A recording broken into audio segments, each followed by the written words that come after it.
Channel I am सिमरन सहानी और आज मैं आपको कराऊंगी क्लास 12 पॉलिटिकल साइंस का chapter Indian politics trends and development. ये इसकी पार्ट 2 वीडियो है जिसमें हम कंटिन्यू करेंगे अपना topic communism, secularism and democracy से।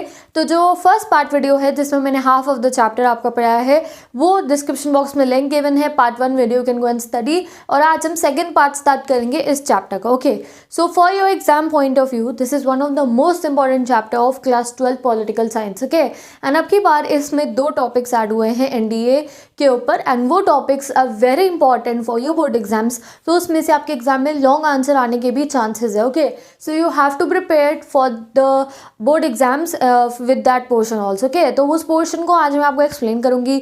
अभी मैंने बोर्ड पे जो अभी हमारी बुक में है वो लिखा है, उसके बाद I raise it, then I write that topic and then I explain it to you. तो वीडियो को आपको एंड तक देखना है, पूरा का पूरा चैप्टर आपको क्रिस्टल क्लियर हो जाएगा। अब बात करते हैं इस वीडियो के नोट्स की, इंपॉर्टेंट क्वेश्चन की और इसके रिविजन बैच की। ओके, तो नोट्स तुम्हें मिलेंगे मेरी इंस्टाग्राम आईडी के ऊपर। इंस्टाग्राम आईडी का लिंक डिस्क्रिप्शन बॉक्स में गिवन है। मैं क्लास 12 पॉलिटिकल साइंस के साथ सारे के सारे चैप्टर्स के नोट्स डाल चुकी हूँ अपनी इंस्टा आईडी पे। इंस्टा आईडी पे जाओगे तो हाईलाइट सेक्शन चेक करना। आप बच्चों को ढूंढने में प्रॉब्लम होती है, तुम्हें लगता है नोट्स नहीं है, each and every notes is there of class 12 political science. Highlight section को चेक करो, वहाँ पे आपको एक एक चैप्टर मिल जाएगा क्लास 12 पॉलिटिकल साइंस का। फर्स्ट बुक सेकेंड बुक अलग हाईलाइट बना हुआ है, आप जाओ नोट्स लो, फिर मैं इंपॉर्टेंट क्वेश्चन डालूंगी, इंपॉर्टेंट क्वेश्चन को प्रिपेयर करना। फिर रिवीजन बैच में हम इसका रिवीजन करेंगे विद इंपॉर्टेंट क्वेश्चन। तो जो बच्चे आंसर नहीं चलाते होंगे उन्हें रिवीजन बैच में इंपॉर्टेंट क्वेश्चंस मिल जाएंगे। और revision batch class 12 political science की playlist is given down in the description box. History की भी है, इको की भी है, ज्योग्राफी की भी है। तो if you don't use Instagram you can not take my notes from Instagram, so don't worry, take it from the revision batches. Okay, तो लेट्स स्टार्ट द वीडियो। आज हमें स्टार्ट करना है अपना topic communism, secularism and democracy. Communalism मतलब क्या होता है? कम्युनिटी की बेसिस पे। देखो, पॉलिटिक्स होना जब स्टार्ट हो जाता है, you can say in easy language you can say that is communalism. Communities divide होती है, कम्युनलिज्म बढ़ रहा है, हिंदू और मुस्लिम्स के बीच में भेदभाव बढ़ रहे हैं, सारी कम्युनिटीज़ खुद को बहुत एलिनेट समझ रहे हैं। खुद ये नहीं कह रहे कि हम इंडियन है, कह रही है हम हिंदू हैं, हम मुस्लिम हैं, हम पंजाबी हैं, हम सिख हैं। ये होता है कम्युनलिज्म का इंक्रीज होना। Next is secularism. अब सेक्युलरिज्म क्या है? इंडिया की जो कॉन्स्टिट्यूशन है उसमें एंश्राइन हो रखा है दैट वी आर सेक्युलर। हम लोगों के लिए कोई भी जो रिलीजन है वो एक नेशनल रिलीजन नहीं है, हम किसी रिलीजन को भी प्रेफरेंस नहीं देते। यानी कि हम नहीं कहते कि जो हिंदू है वो हमेशा इस कॉलेज में जा सकता है, हिंदू ही प्राइम मिनिस्टर बनेगा, हिंदू इंसान ही ये काम कर सकता है, हिंदू इंसान ही वो काम कर सकता है। या हमने कभी ये नहीं कहा जो मुस्लिम्स हैं उनके लिए ये पर्टिकुलर चीज़ है और उनको ही सिर्फ ये मिल सकती है, कोई और इंसान ये काम नहीं कर सकता। तो ये सब चीज़ें preferential policy on the basis of religion. ना ही हमने ये कहा कि हमारा ऑफिशियल रिलीजन है। अब कई ऐसी कंट्रीज़ है जहाँ पे इस्लाम ऑफिशियल रिलीजन होता है, तो हमारे यहाँ कोई भी ऑफिशियल रिलीजन नहीं है, किसी भी रिलीजन को हम महत्वता नहीं देते हैं। वो होता है सेक्युलरिज्म होना। हमारे लिए हिंदू, मुस्लिम, सिख, ईसाई ऑल आर इक्वल। ठीक है।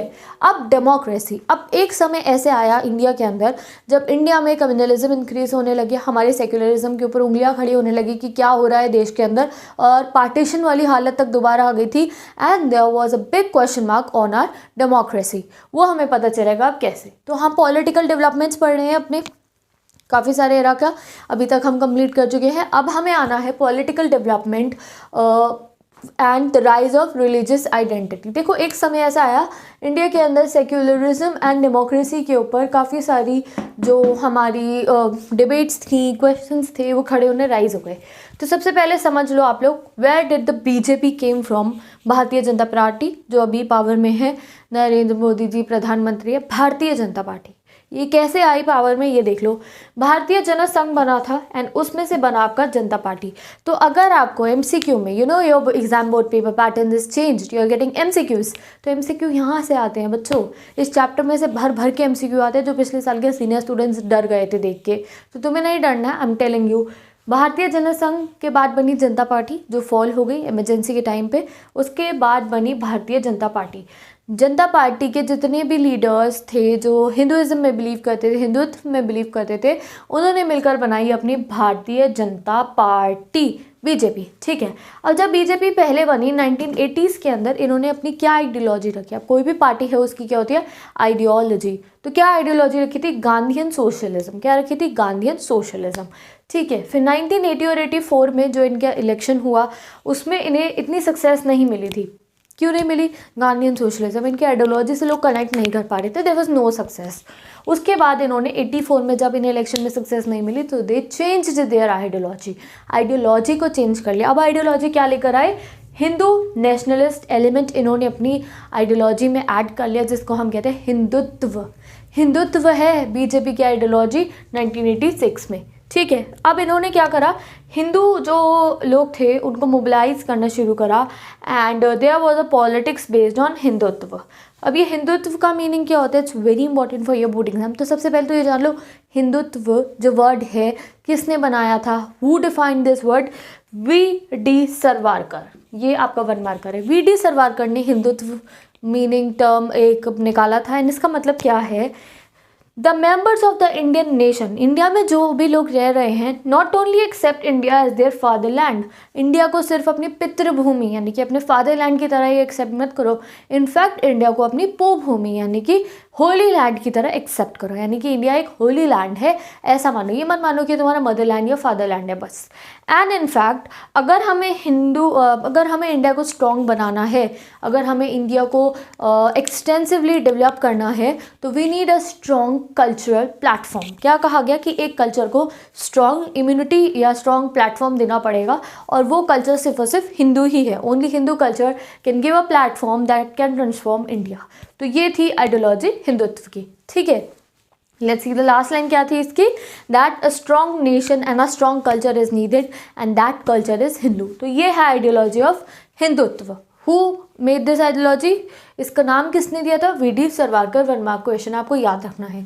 तो ये आपको बीजेपी की जो आइडियोलॉजी थी वो पता चल गई। अब देखो जो बात होती है सबसे इंपॉर्टेंट है, that's 2 political developments in 1986 became central to politics of BJP. अब बीजेपी की जब पॉलिटिक्स स्टार्ट हुई उसमें मेजर 2 डेवलपमेंट्स हुई, 2 पॉलिटिकल डेवलपमेंट, और यही इंपॉर्टेंट सोर्स है आपके इस चैप्टर में। तो फर्स्ट पॉलिटिकल डेवलपमेंट क्या थी, मैंने यहाँ लिखी है। First political development was Shah Bano case in 1985। Take out a notebook and mark it as a 1 marker. Shah Bano case कब हुआ था? 1985 में हुआ था, ठीक है।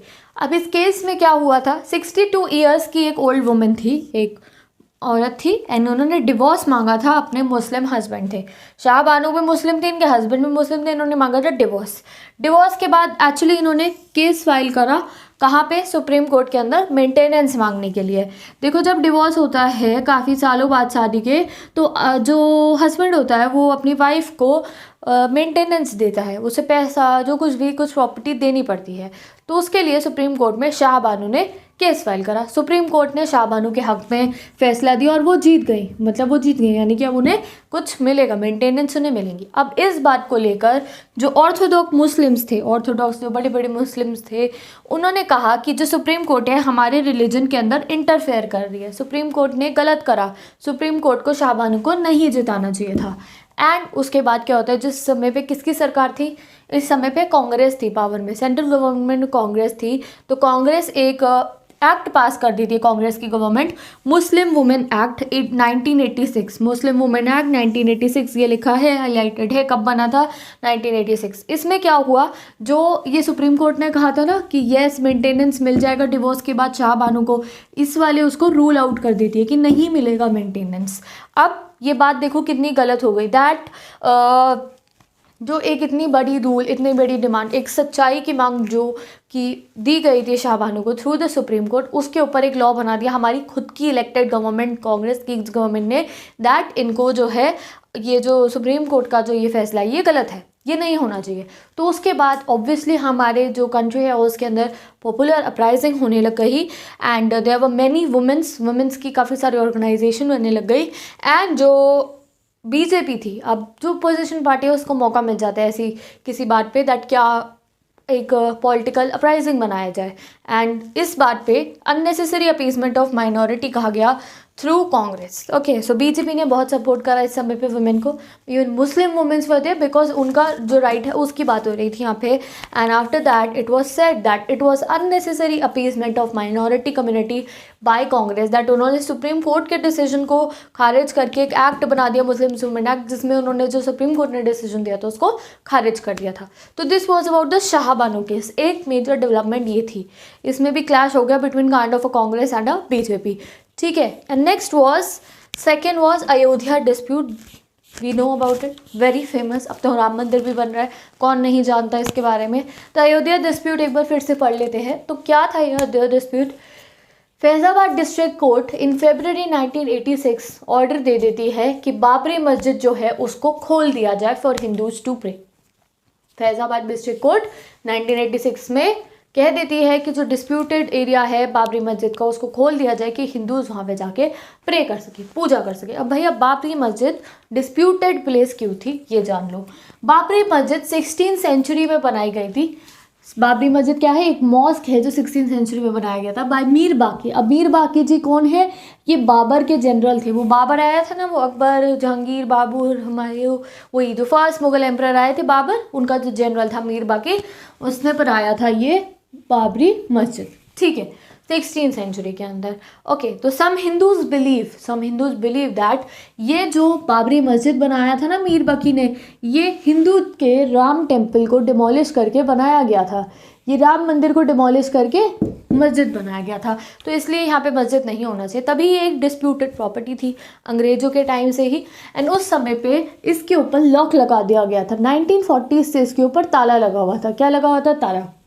अब ये ताला कब खोला गया?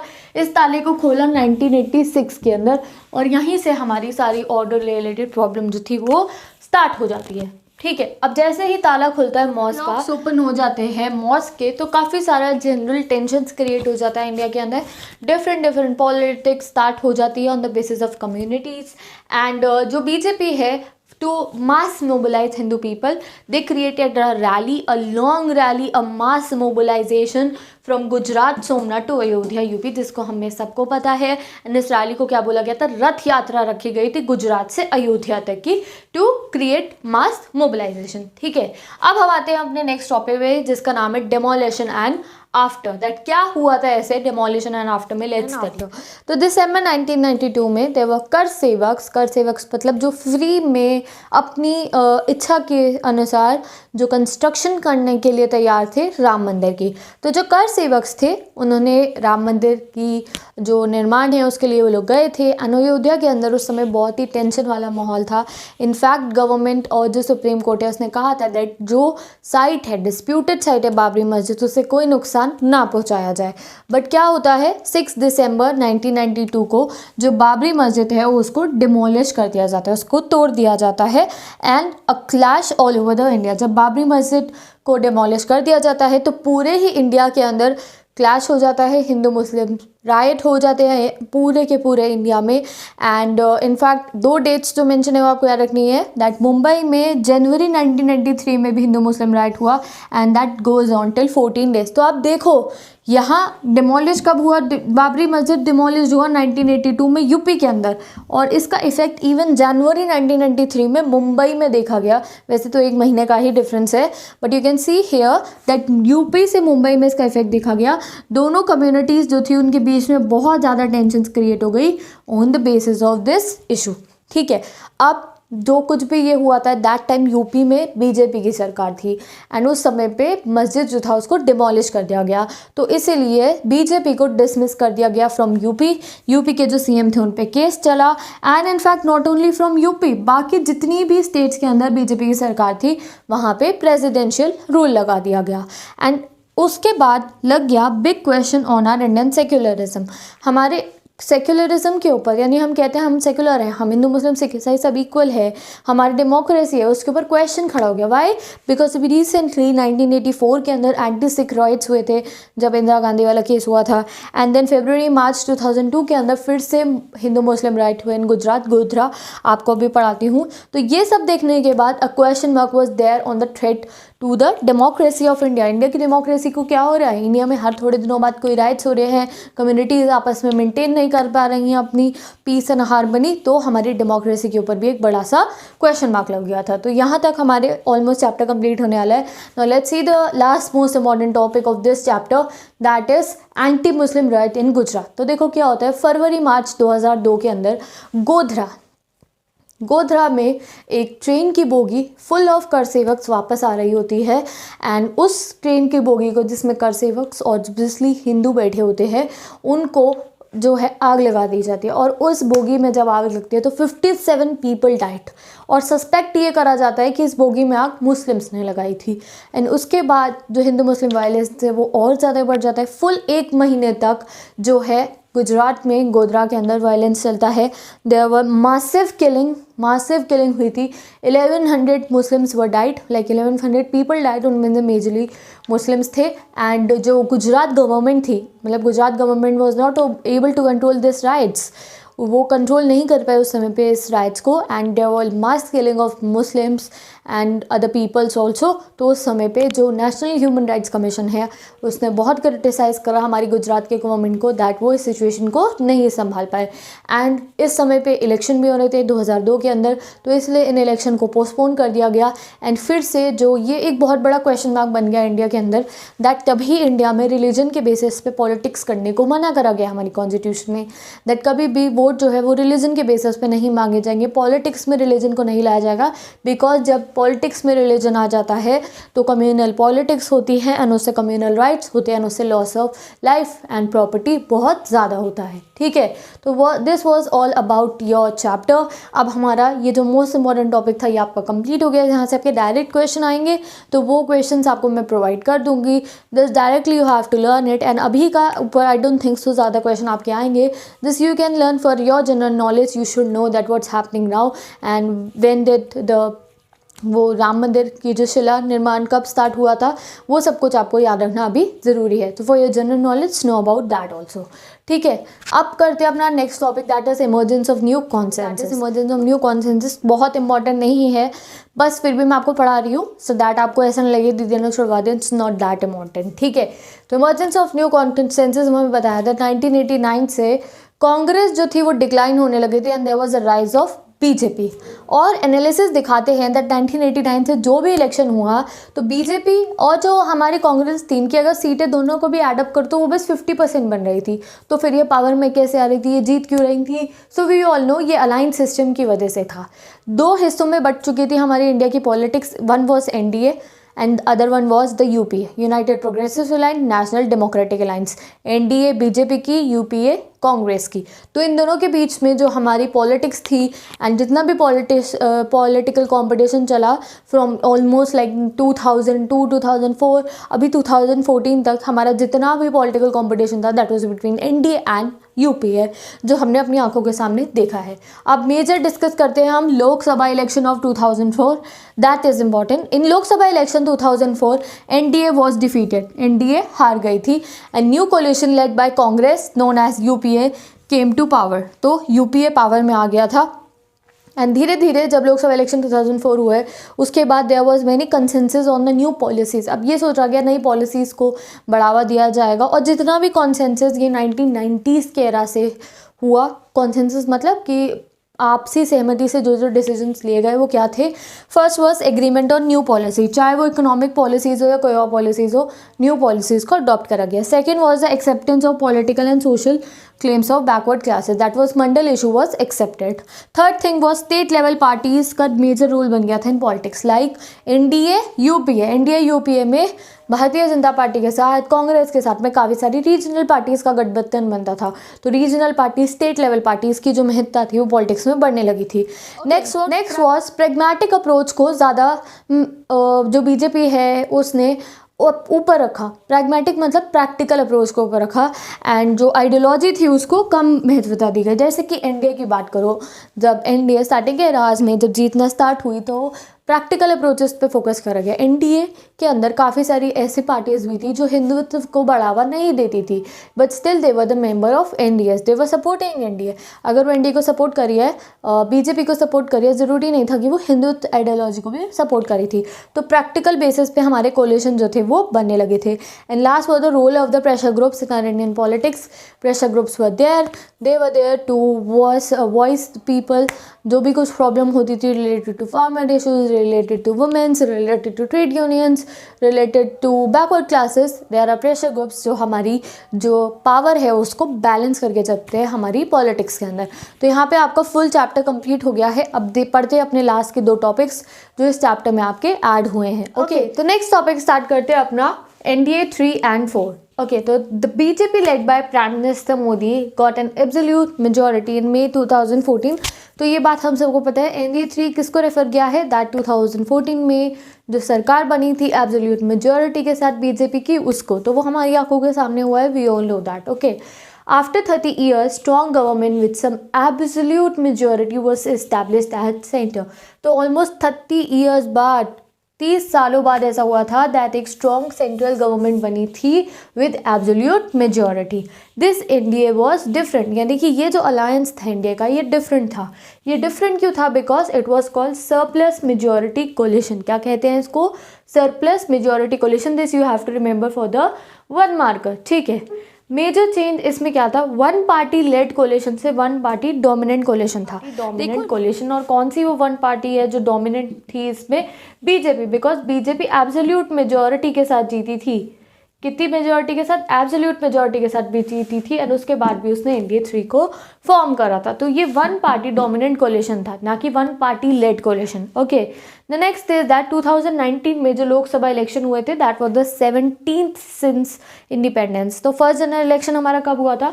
You can tell me down in the comment section. और ये जो अभी 2019 का भी पिछले साल जो इलेक्शन हुआ है, that was the 17th local general election, Lok Sabha general election. ठीक है, अब ये बीजेपी लेड अलायंस इसमें भी जीत जाता है। इसको कहा गया NDA-4। एंड ये जो विक्ट्री थी, ये ऑलमोस्ट बहुत सालों बाद ऐसा हुआ था NDA-4 का। It won 350 out of 543 seats. तो बहुत क्लियर मेजॉरिटी से सीट्स का नंबर याद रखना। अब ये तो NDA-4 की सीट्स है, यानी कि ये तो फुल अलायंस की सीट्स है। बट अगर हम खाली बीजेपी की बात करें तो बीजेपी क्लियर मेजॉरिटी से 303 सीटों के साथ जीत गई थी इस वाले जनरल इलेक्शन में भी, नेक्स्ट जनरल इलेक्शन में भी। एंड इसलिए ये जो कंटेम्प्रेरी एरा है, इसको हम क्या कहते हैं? BJP system. एंड ये जो 303 सीट्स बीजेपी जीता है अब की बार के 2019 के इलेक्शन में, भारतीय जनता पार्टी जो जीती है, ये बहुत समय बाद ऐसा हुआ है कि कोई पार्टी इतनी ज़्यादा क्लियर मेजॉरिटी से इतनी ज़्यादा सीटें जीती है। 1984 में ऐसा हुआ था, जब इंदिरा गांधी के असैसिनेशन के बाद जो इलेक्शन हुए थे, उसमें इतनी सीटें कांग्रेस ने जीती थी। एंड अब बीजेपी ने 2019 में जीती है। इसीलिए ये जो हमने पढ़ा क्लियर मेजॉरिटी, जितनी बार बीजेपी जीती है हमारी अभी 14 में एंड 15 में, इस सबको देखते देखते बोला गया है दैट ये क्या चल रहा है? It is the contemporary system, it is a BJP system. अभी हमारा कौन सा? जैसे एक समय पे कांग्रेस सिस्टम चल रहा था, फिर हमने एंड ऑफ कांग्रेस सिस्टम पढ़ा। अब ये क्या है? BJP system. सोशल साइंटिस्ट इसको रेफर करते हैं। तो ये हमने पूरा पढ़ लिया है। सीट्स का नंबर आपको याद रखना है। ओके, सो विद दिस हमारा लास्ट टॉपिक बचा है जिसका नाम है issues of development and governance. ठीक है, तो 2014 के अंदर किस बेसिस के ऊपर जो बीजेपी है उसमें आइडियोलॉजी थी, क्या उन्होंने लोगों को बताया था, क्या कहकर वोट्स लिए गए थे, what was the all the agenda and motto, वो हम पढ़ेंगे। तो 2014 से ही हमारी जो पॉलिटिक्स है वो शिफ्ट कर गई थी on caste and religion based to the development and government oriented. तो डेवलपमेंट, विकास लाने की जो हमारी पॉलिटिक्स थी वो स्टार्ट हो गई थी। NDA-3 का मोटो क्या था? सबका साथ सबका विकास, हम सबको पता है। ठीक है, and there were several socio economic schemes, यानी कि 2014 के बाद से, मई 2014 के बाद से काफ़ी सारी हमारी सोशल इकोनॉमिक स्कीम आई जो हमारी सेंट्रल गवर्नमेंट लेकर आई, लाइक प्रधानमंत्री उज्ज्वल योजना, स्वच्छ भारत अभियान, Jan Dhan Yojana, many more are there that I will pin up in the description box. तो ये सब स्कीम्स आई हमारे इंडिया के अंदर एंड उसने बहुत फ़ायदा करा all over the country to the rural households women जो रियल बेनिफिशरीज थे इस स्कीम के। तो प्रधानमंत्री उज्ज्वल योजना, स्वच्छ भारत अभियान, इससे जो रूरल हाउस होल्ड है, गरीब लोगों को, रूरल एरियाज़ के लोगों को, वुमेन को बहुत फ़ायदा मिला। एंड वही एक सक्सेस थी इन सब स्कीम्स की कि 2019 में ये ग्रैंड विक्ट्री जो थी बीजेपी ने दोबारा रिपीट करी। दोबारा से बीजेपी को 2019 में वोट्स मिले एंड नेक्स्ट एजेंडा मोटो इन्होंने अपना क्या बनाया बीजेपी पार्टी ने? सबका साथ सबका विकास एंड सबका विश्वास। तो ये हो गई हमारा चैप्टर यहाँ पे एंड। तो आज हम लोग कंटेम्प्रेरी बिल्कुल पे आके हमने इस चैप्टर को एंड करा है। 2019 की बात ख़त्म कर दिया हमने। अब यार अब हमें क्लास 12 में वी हैव, अच्छा हुआ ये टॉपिक आपका ऐड हो गया है, so that you are been updated with what's going on in our Indian politics. तो अब हमारा जो कोलेशन एरा है उससे हम थोड़ा सा चेंज हो गया हमारा। Now we can say that we are living in a BJP system. ठीक है, तो विद दिस आपका ये चैप्टर कंप्लीट हो गया है। इसके online question I give you on Instagram and I give you on the revision batch. तो रिविजन बैच का वेट करो, डिस्क्रिप्शन बॉक्स में आई पिन द वीडियोस, लाइक जो इसका जब रिवीजन बैच बन जाएगा तो डिस्क्रिप्शन बॉक्स में जो रिवीजन बैच क्लास 12 प्लेलिस्ट होगी उसमें डेफिनेटली आपको ये मिल जाएगा, इंपॉर्टेंट क्वेश्चन मिल जाएंगे। तो यहाँ पे आप लोगों को इसको परफॉर्म करना है for the 6 mark question directly. Like if you can get a question like right a note on NDA 3 and 4, तो इसी को आपको पॉइंट फॉर्म में लिखना है। Write the issues of development and governance, you have to write the schemes के नाम याद करने हैं। जो दोनों एजेंडाज थे NDA 3 के 4 के, NDA 3 का एजेंडा क्या था, सबका साथ सबका विकास, NDA 4 का एजेंडा क्या है, सबका साथ सबका विकास एंड सबका विश्वास। ये आप सबको याद रखना है। तो that all I tell you in the revision batch series. Chapter आपको समझ में आ गया है। Don't forget to share this video with all your classmates. कोई क्वेरीज है तो ask me down in the comment section. Now I will meet you in the next video जिसमें हम नेक्स्ट चैप्टर कोर्स तो हमारा कंप्लीट हो गया है। तो best of luck for your board exam preparation. Now I'll meet you in the revision batch. Revision batch playlist is given in the description box. So just prepare for your board exam. Class 12 political science students and history, geography, eco, sociology, psychology. कोई भी chapter आपको पढ़ना है तो playlist are given. I have explained on my channel. English is there. Class 12 whole English is there. So you can go and study. If there are any queries, ask me down in the comment section. Now I'll meet you in the next video. So bye bye and take care.